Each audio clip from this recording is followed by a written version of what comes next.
cómo vivir en sociedad, cuál es la mejor organización política, económica, ética, cultural, el problema de la ideología, el problema de la identidad, el problema de los conflictos entre seres humanos, el poder, el derecho, la democracia, todos estos problemas de reflexión en el marco de lo político han sido objeto del quehacer filosófico a lo largo de más de 2000 años. En Platón, por ejemplo, encontramos en la República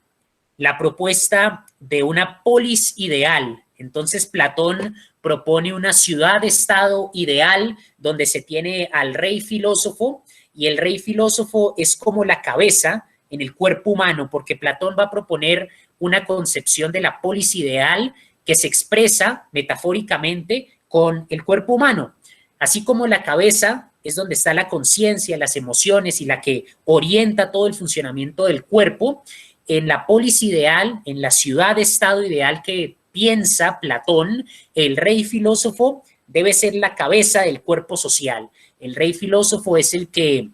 legisla las leyes, el rey filósofo es el que orienta los asuntos sociales porque es el que tiene el conocimiento de la idea de la justicia, del bien, y a partir de ese conocimiento su autoridad se legitima. En el torso para Platón, el torso del cuerpo social son los guardianes, entrenados en gimnasia, entrenados en poesía, y tienen la finalidad, en griego arete, virtud, su responsabilidad ética con la sociedad es defender la sociedad de ataques extranjeros y asegurar que lo que legisla el rey filósofo se cumpla.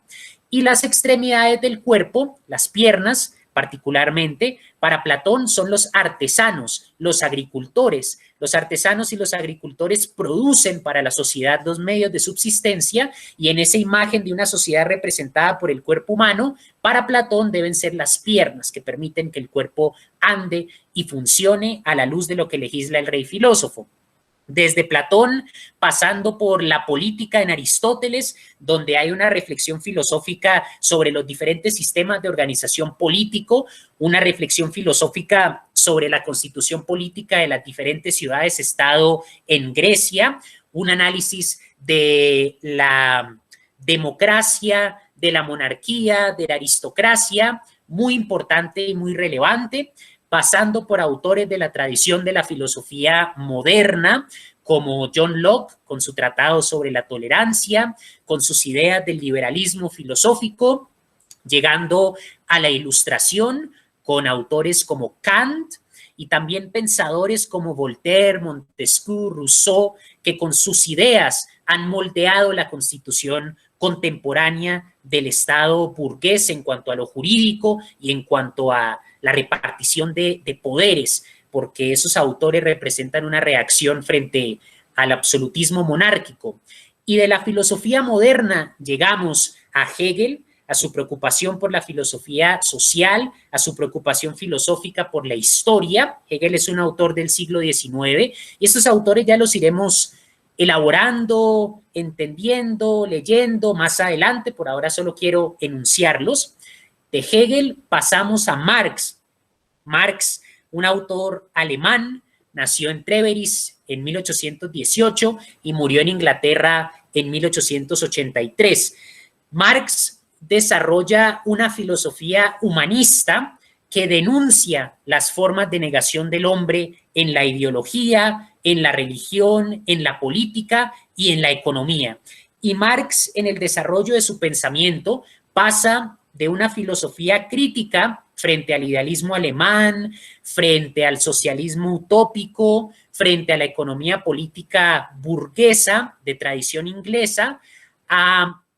una economía y a una filosofía crítica del sistema, del modo de producción capitalista, y en general una filosofía que interpreta la historia a la luz de las relaciones sociales de producción y el desarrollo de las fuerzas productivas, a la luz de cómo los seres humanos constituyen su vida por medio de la organización social del trabajo. Y sobre todo el ámbito del materialismo histórico, así es como se llama el método de Marx, el ámbito relacionado a la crítica del capitalismo, hoy en día es sumamente útil, porque la teoría del valor que desarrolla Marx, y como les digo, más adelante explicaremos estos conceptos, ahora solo los estoy enunciando. La teoría del valor que desarrolla Marx en su obra magna El Capital ofrece una descripción de la explotación en el capitalismo bajo la forma de la plusvalía absoluta y relativa. Entonces Marx piensa en el trabajador, no solo el obrero de fábrica, sino todos los trabajadores que no son de la clase burguesa, que tienen que vender su fuerza de trabajo humana para recibir un salario. Marx piensa en ese asalariado y dice, el asalariado objetiva su fuerza de trabajo humana, su vida, invierte su vida en una jornada laboral. Por ejemplo, el obrero trabaja 8 horas en una fábrica, el maestro trabaja 8 horas en una escuela, el empresario trabaja 8 horas en su oficina, y lo que tienen en común estos trabajadores es que invierten su vida en un horario laboral, y el salario que reciben, sobre todo los trabajadores, digámoslo así, menos afortunados en la sociedad capitalista, no remunera, no devuelve la totalidad del valor que producen objetivando su vida en esas horas laborales. El obrero, por ejemplo, en una fábrica, en 8 horas de trabajo, produce una mercancía que vale 100,000 pesos, por ejemplo, cuando se comercializa en el mercado, un ejemplo cualquiera, y el salario de ese obrero solo le remunera, supongamos, 20,000 pesos en su jornada laboral, cuando lo que produce vale mucho más de lo que se le devuelve. El burgués, por lo tanto, se apropia de esa diferencia entre lo que le paga en el salario al proletario y lo que el proletario produce objetivando su fuerza de trabajo, y esa diferencia se llama plusvalía. El obrero produce un plusvalor, un valor excedente, adicional de lo que produce, de la mercancía que produce, que no se le paga en el salario, y el burgués se apropia de ese valor excedente bajo la forma de propiedad privada, es decir, como ganancia personal. Sus bolsillos se engordan a costa de no pagar la totalidad del valor que producen sus trabajadores. La teoría del valor explica esa explotación bajo la forma de la plusvalía. La teoría del valor explica una ley de fijación de los precios a partir del valor en el mercado regido por la competencia entre capitales. La teoría del valor explica por qué el capitalismo entra en crisis de superproducción, como la crisis que ocurrió en el 2008 a nivel mundial, donde el capital como valor en circulación se paraliza. Y la teoría del valor de Marx habla del fetichismo de la mercancía, es cómo se ocultan las relaciones sociales de producción capitalistas basadas en la explotación del hombre por el hombre, en el trabajo enajenado, que quiere decir que hay una ruptura entre la idea que tiene el productor en su mente y la actividad productiva del trabajo. No hay innovación, no hay progreso auténtico en el capitalismo, sino que todo el progreso, entre comillas, se da en función de los intereses de la burguesía. Pero sobre todo, más allá de explicar todas estas dinámicas del capitalismo muy importantes, la teoría del valor y en general la filosofía de Marx nos ofrece un criterio normativo, y el criterio normativo es de carácter ético porque es una denuncia frente a la explotación, a las injusticias, a las desigualdades del capitalismo. Pensemos actualmente cómo se utiliza la ciencia para la industria de la guerra. Se utiliza la ciencia para la fabricación de armas de destrucción masiva que ponen en riesgo la posibilidad de perpetuar la vida en este planeta. Se utiliza la ciencia para una tecnología actualmente que depreda y destruye la naturaleza. Se están consumiendo recursos no renovables a un ritmo tan acelerado, tan inconsciente, tan destructivo, que realmente uno se pregunta cuánto tiempo más puede durar la humanidad con un sistema económico insostenible como el capitalismo, un sistema económico que, como dice Marx, destruye al hombre y destruye a la naturaleza.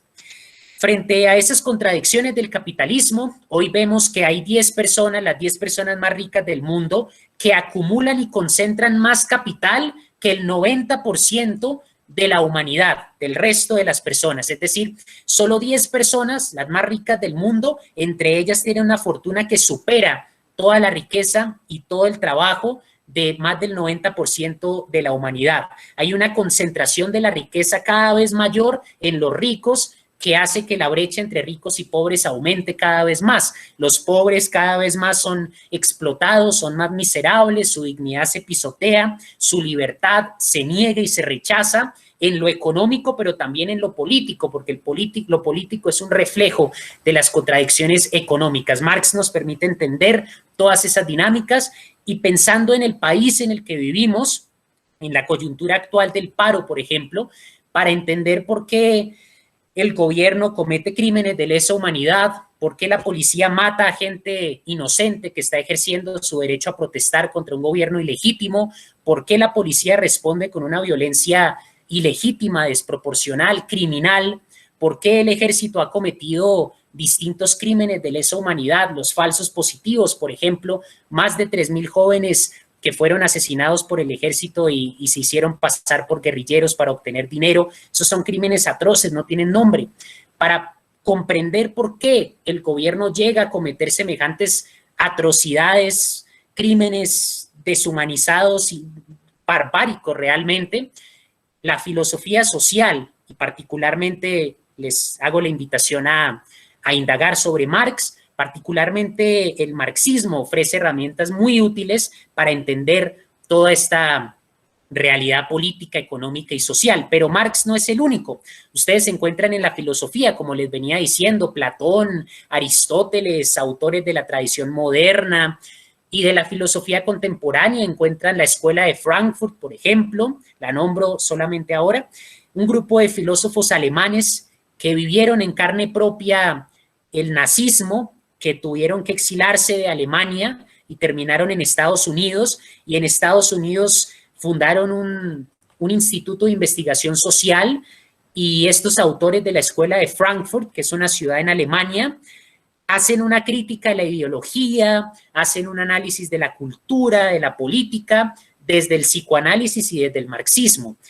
Hay, por ejemplo, actualmente una filosofía que se llama la filosofía de la liberación. Es una filosofía sobre todo latinoamericana que busca descolonizar el pensamiento, que busca que en las escuelas ya no se enseñe únicamente a autores europeos, sino que se reconozcan los intelectuales latinoamericanos, que se explique por qué los países del tercer mundo son pobres. No es porque la gente acá no sea disciplinada, no es por ese discurso neoliberal y capitalista tan engañoso de que las personas acá somos pobres y nos explotan porque no somos disciplinados o porque no trabajamos duro. Las razones reales de la explotación tienen que ver con las dinámicas del capitalismo en el mercado mundial. Los capitales tecnológicamente más desarrollados del centro, del primer mundo, extraen plusvalía de los capitales menos desarrollados de la periferia y empobrecen a las burguesías de la periferia del tercer mundo, y eso hace que esas burguesías tengan que explotar aún más a los trabajadores. Por eso hay subdesarrollo y por eso hay pobreza, por el neocolonialismo. La filosofía de la liberación entonces apuesta a un conocimiento, le apuesta a un conocimiento de emancipación del tercer mundo, de descolonización, que ya no seamos más colonia, porque nos independizamos aparentemente en el siglo XIX, y seguimos siendo, según la filosofía de la liberación, colonia en el pensamiento. Seguimos solamente leyendo autores europeos o estadounidenses, pero lo nuestro lo pasamos por alto, lo despreciamos incluso, y muchos intelectuales ni siquiera tratan de explicar nuestras realidades como latinoamericanos o como africanos, porque es todo el tercer mundo. Entonces, la Escuela de Frankfurt, la filosofía de la liberación, el marxismo, estos son algunos horizontes de la filosofía social en donde ustedes pueden encontrar elementos, conceptos, explicaciones muy importantes: por qué hay pobreza, por qué hay miseria y desigualdad, cuál es el proceso histórico de consolidación y de desarrollo de las sociedades, qué es la política, cómo se ha constituido el Estado burgués, cómo se han constituido las diferentes formas de organización social y política en la historia, qué es la ideología, qué es la cultura, la ética a nivel intersubjetivo, el derecho. Todos estos problemas caen dentro del horizonte de la filosofía social, y la filosofía social, por tanto, es muy útil para asumir una postura crítica, porque hoy en día estamos en un momento crítico. Las contradicciones del capitalismo amenazan el planeta, se extinguen especies, se envenenan los océanos, se destruye la capa de ozono, se derriten los polos, hay una destrucción del medio ambiente precipitada, acelerada, muy preocupante, y también hay una agudización de la pobreza. 9 millones de personas, según los informes de las Naciones Unidas, se mueren de hambre cada año. 9 millones de personas se mueren de hambre, particularmente en el tercer mundo, en África, en Latinoamérica, en Asia, mientras en el primer mundo se produce chatarra que no necesitamos y chatarra que nos hace daño. Por ejemplo, la industria de los alimentos química y genéticamente modificados que causan toda clase de problemas en la salud. Se producen masivamente en Estados Unidos y en Europa alimentos que nos hacen daño por su composición química, mientras 9 millones de personas se mueren de hambre. Se producen celulares, se producen computadores a costa de destruir el medio ambiente, se mandan hasta aparatos al espacio, quién sabe por qué, mientras millones de personas se mueren de hambre y mientras millones de personas no tienen lo básico para subsistir. Ese tipo de contradicciones exigen que la filosofía social, incluso si uno no es estudiante de filosofía o filósofo, exigen que uno esté al tanto de esta filosofía crítica que nos permite entender nuestra realidad y sobre todo como colombianos hay una urgencia del pensamiento crítico humanista que defienda la vida, que esté en contra del poder ilegítimo de las clases dominantes, en contra de su violencia miserable que se ve históricamente y se ve actualmente en el paro. Todo eso necesita de la filosofía social para ser la base de la acción política y de la posición que asumimos como seres sociales. Como decía Platón, Aristóteles, son politicón, animales políticos, animales sociales. El otro ámbito que quisiera compartir antes de darle la palabra a ustedes y comenzar a conocerlos es el ámbito de la ética, de la filosofía que reflexiona sobre la condición humana, no en el ámbito social, histórico, sino en el ámbito subjetivo, en el ámbito de nuestra relación con la muerte, de nuestra necesidad de darle sentido a la vida, de nuestra forma de lidiar con el sufrimiento, el deseo, las pasiones, las decepciones, la insatisfacción, todo esto que constituye la experiencia vital del hombre es objeto de estudio de la filosofía. Ustedes encuentran, y ya los veremos en esta sesión, autores como los estoicos romanos, que construyen una ética de la ataraxia frente a la muerte. Ataraxia en griego significa imperturbabilidad. ¿Cómo reaccionar frente al hecho de que somos seres finitos, de que todos nos vamos a morir y no sabemos cuándo? ¿Cómo vivir frente a esa certeza? ¿Cómo lidiar con el sufrimiento que nuestra misma condición causa y que es intrínseca a nuestra vida? El sufrimiento de perder a nuestros seres queridos, el sufrimiento que viene cuando deseamos algo y las pocas veces que lo conseguimos resulta que no es tan gratificante como pensábamos, el sufrimiento que produce las pasiones y nuestras emociones, la frustración que sentimos, todas estas dimensiones del hombre en el estoicismo se evalúan, se reflexionan y se construye una filosofía de vida. Ustedes tienen, por ejemplo, a Schopenhauer, un filósofo del siglo XIX, que hace del pesimismo filosófico una metafísica, reflexiona sobre el sufrimiento, sobre la muerte, sobre las pasiones. Tienen gran diversidad de autores, desde la ética de Aristóteles, la ética de Nicómaco, hasta la ética de Levinas, un autor alemán que estuvo en un campo de concentración. Y tienen ustedes diferentes ámbitos de la filosofía, como el existencialismo, que piensa el problema de la libertad, ¿realmente somos libres? ¿Qué significa la libertad? Que piensa el problema de darle sentido a la vida, ¿por qué necesitamos construir narrativas simbólicas, religiosas, ideológicas para definir el ser y nuestra existencia en el mundo? ¿Cómo nos enfrentamos a la muerte? ¿Qué sentido tiene la vida fuera del contexto humano? Todas estas preguntas entran dentro del existencialismo. Entonces, en la filosofía encontrarán ustedes elementos para lidiar con lo que hoy en día se le atribuye a la psicología, pero que la filosofía ha pensado durante miles de años, mientras que la psicología es una rama del conocimiento que surge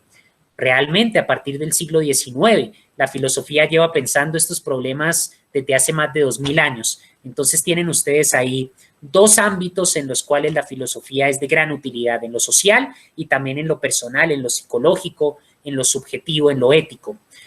Muy bien, entonces, habiendo presentado muy de manera aproximativa algunos de los elementos que justifican estudiar filosofía y que espero que generen en ustedes interés para que por su cuenta indaguen en este maravilloso mundo del saber filosófico que uno nunca acaba de explorar, porque sin importar cuánto lea uno, siempre hay un autor, un sistema del pensamiento que uno no conocía y que descubre un día. Siempre hay algún autor que uno no conocía, que no había leído y que le da herramientas para pensar el mundo. Piensen ustedes que las diferentes filosofías son como lentes, lentes que ustedes se ponen y les permiten ver la sociedad, la historia, el mundo, el ser, la realidad. Y si ustedes no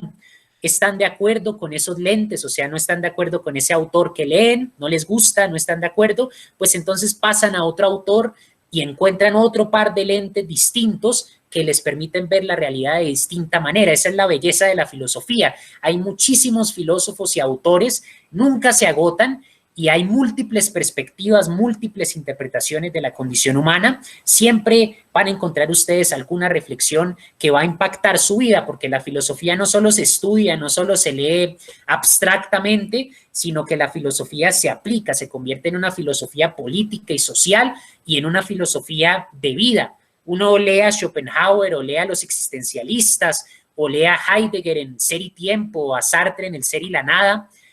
y no puede mantenerse indiferente a esas reflexiones, sino que esas reflexiones terminan moldeando la forma en la que uno piensa la muerte, la forma en la que uno vive y se relaciona con los demás. Entonces la filosofía se realiza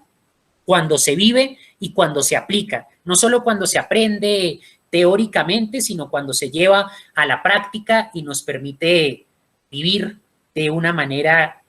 que corresponde a esas reflexiones filosóficas.